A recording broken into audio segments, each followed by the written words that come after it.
Olá para você que me acompanha aqui no canal do meu tio Oscar, seja muito bem-vindo de volta. Hoje a gente vai conversar sobre o filme Juno, de 2007.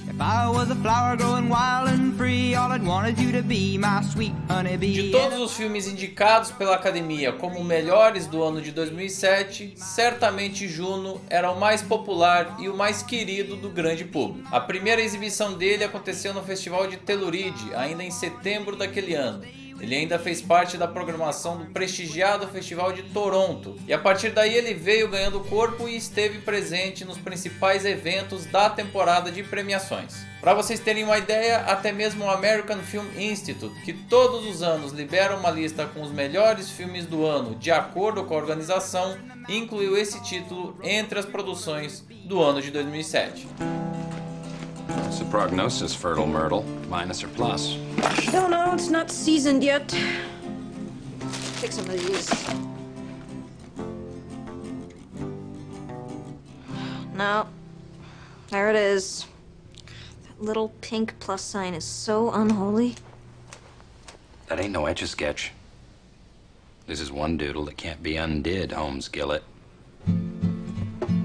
O filme aborda a história da personagem que dá título ao filme. Juno é uma adolescente que, depois de fazer sexo desprotegido com o seu amigo, acaba engravidando. Claro que isso acaba apresentando para ela uma nova realidade de vida que ela achava que estava preparada para enfrentar. Mas a partir daquele ponto, ela é obrigada a tomar algumas decisões e vai precisar refletir bastante, até porque boa parte dessas decisões não afetam apenas ela, mas também uma série de outros personagens que estão à sua volta. Foram vários os elementos que ajudaram esse filme a ter toda essa popularidade lá no ano de 2007, e talvez o primeiro deles seja o fato da história se basear numa pessoa comum. O que a gente vê ali é uma adolescente de classe média norte-americana, que vive uma vida como tantos outros milhões de espectadores que se identificaram ali de alguma forma. Aquela ali poderia ser a prima, a irmã, a vizinha, alguém próximo do círculo de convivência delas. E essa pessoa comum, por assim dizer, está colocada em frente a uma situação que realmente poderia acontecer com milhões de jovens norte-americanas e que a partir de agora vai precisar necessariamente lidar com essa situação. So guess what? What? I don't know. I'm pregnant.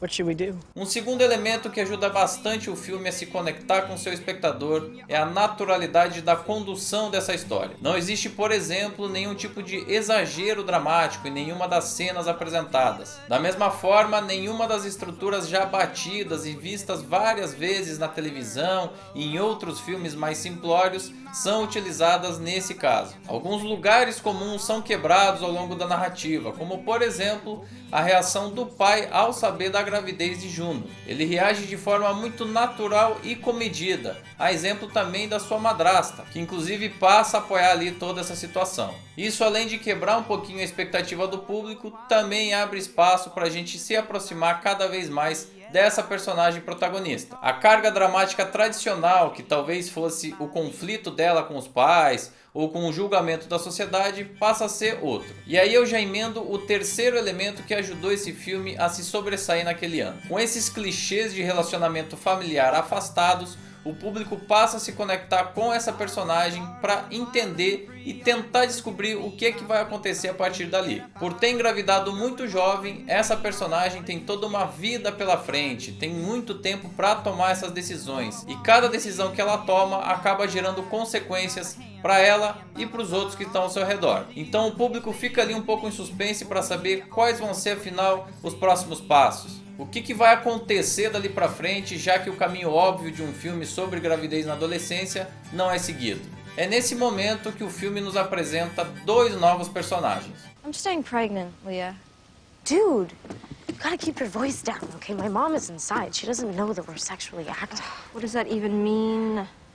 I've been thinking. I was thinking I could, have this baby and give it to someone that, totally needs it. Pois é, a Juno ela decide seguir com a gravidez normalmente e encaminhar o seu filho para adoção. Inclusive é muito curioso de ver como essa questão da adoção tem uma abordagem diferente lá nos Estados Unidos. Bom, e assim ela acaba conhecendo o casal Mark e Vanessa Loring, ambos ainda jovens, bem-sucedidos e que não podem ter um filho por meios naturais. E a gente vê aí, inclusive, desde o início, uma pequena diferença de expectativas entre esse casal. Enquanto a Vanessa quer desesperadamente ter essa experiência de ser mãe e está se preparando para isso há muito tempo, o seu marido Mark não tem tanta certeza disso, ele não está seguro sobre ser pai. Para embaralhar ainda mais as coisas, a convivência dele com a Juno acaba deixando tudo mais complexo. Enquanto as cenas vão passando, a gente vai tendo cada vez mais envolvimento não só físico e pessoal, como principalmente emocional de mais personagens. Então, cada vez mais, uma ação de Juno passa a gerar consequências para uma série de pessoas que estão à sua volta e que foram construídas a despeito das obrigações que ela teria como mãe. Nesse momento, mesmo sendo apenas uma adolescente, as decisões que ela tomar vão afetar drasticamente a vida de terceiros. There you have it. Would you like to know the sex? Yes. No. Please. No, do not, definitely. please. No, there's no sex. Planning to be surprised when you deliver. Well, no, I want Mark and Vanessa to be surprised, and if you tell me, I'll just, ruin everything. Are Mark and Vanessa your friends at school? No, they're the adoptive parents. Oh, well, thank goodness for that.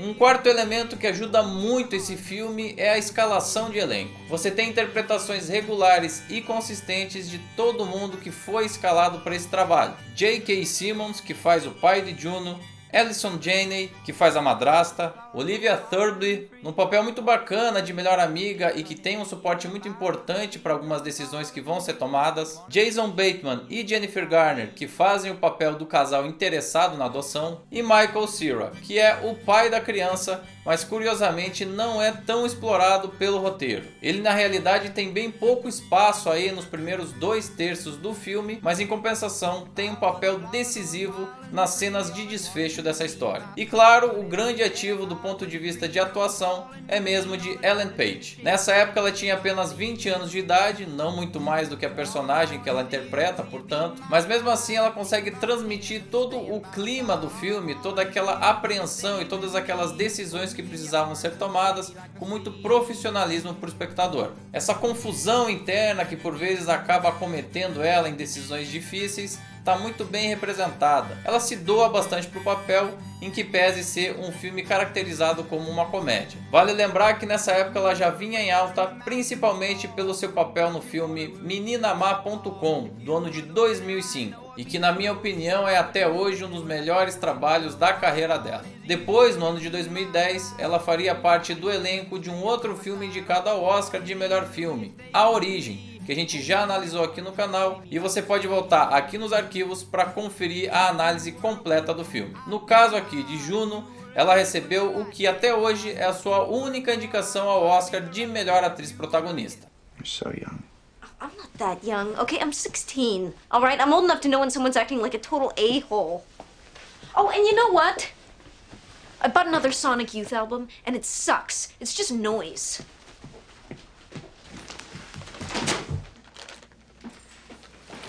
Do you know? What's going on? Nothing. Why are you crying?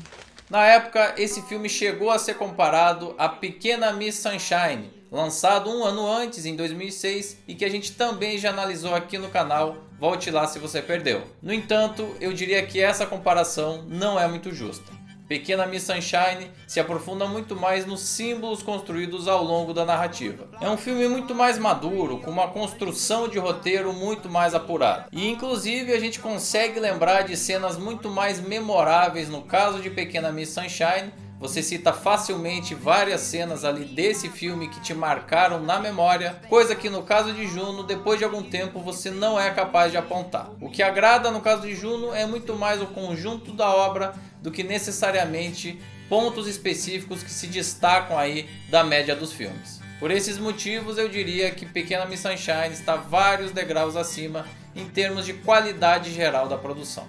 Juno sim pega uma esteira aí baseada nesse conceito de indie e apresenta um trabalho muito competente, mas nem por isso particularmente memorável. E é interessante a gente notar inclusive que nessa época os filmes classificados como indies, o que seria numa tradução literal independentes, não queriam dizer apenas aquelas produções que eram feitas a despeito dos grandes estúdios. Esse termo chegou a ser praticamente um novo verbete, um novo gênero. Por um determinado momento a gente tinha inclusive a expectativa de um estilo estético muito próprio para o que era chamado de indie. E ele de fato tinha várias dessas características, como por exemplo o baixo custo de produção. Para vocês terem uma ideia, ele foi realizado ao custo de 7,5 milhões de dólares, o que para os padrões da indústria norte-americana é quase nada. A gente também tem aí o uso de uma estética um pouco mais descolada, o que fica muito evidente nos créditos de abertura e aquela animação que é feita via rotoscopia dos personagens. Também são inúmeras as referências à cultura pop, principalmente à música e ao próprio cinema. E isso fica muito evidenciado nos diálogos entre Mark e Juno. Além disso, esse andamento mais fluido aí da história também era uma característica relacionada aos indies do início da década de 2000. I think we should be cool, you know? That's a relief. You know, I'm gonna start looking like a pretty big dork soon, so... Are you still gonna think I'm cute when I'm huge? I always think you're cute. I think you're beautiful. Jeez, Bleak. I do.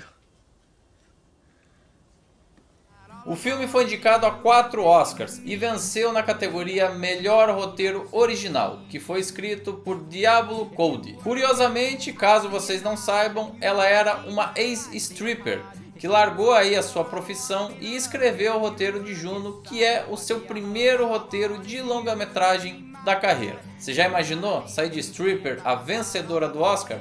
Que coisa, né? Já o responsável pela direção desse trabalho é Jason Reitman, que ficou conhecido aí na indústria depois dele ter dirigido o filme Obrigado por Fumar, uma comédia satírica lançada no ano de 2005. Por esse filme que a gente está analisando agora, ele foi indicado também ao Oscar de melhor direção e 2 anos depois ele voltaria à cerimônia do Oscar, dessa vez como indicado na produção, na direção e no roteiro do filme Amor Sem Escalas. Ainda que tenha seus méritos, não considero o Juno um trabalho acima da média da sua carreira e, portanto, acho que ele nem deveria estar indicado aí nessa categoria nesse ano de 2007.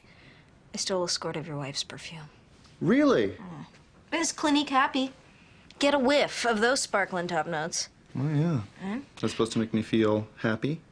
You should feel happy, Holmes. Giving you and Vanessa the gift of life. Sweet, screaming, pooping life. And you don't even have to be there when it comes out all covered in, Viscera. blood and guts. Enfim, Juno é um filme agradável, fácil de assistir, realizado e lançado no timing certo e que acabou surfando uma onda muito positiva para esse tipo de filme lá na temporada de premiações de 2007. Hoje em dia, no entanto, me parece que não envelheceu tão bem quanto outros filmes do gênero e é um pouco supervalorizado do ponto de vista histórico. De qualquer forma, é um retrato fidedigno do que ficou conhecido ali no início do século XXI como cinema indie norte-americano. Assista e me conta depois.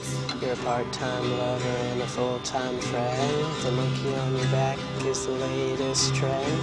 Don't see what anyone can see in anyone else. But Here is a church and here is a steeple. We sure are cute for 2 ugly people. Don't see what anyone can see in anyone else. But Você já sabe aonde você vai deixar a sua opinião, né? Aqui embaixo no espaço destinado aos comentários desse canal.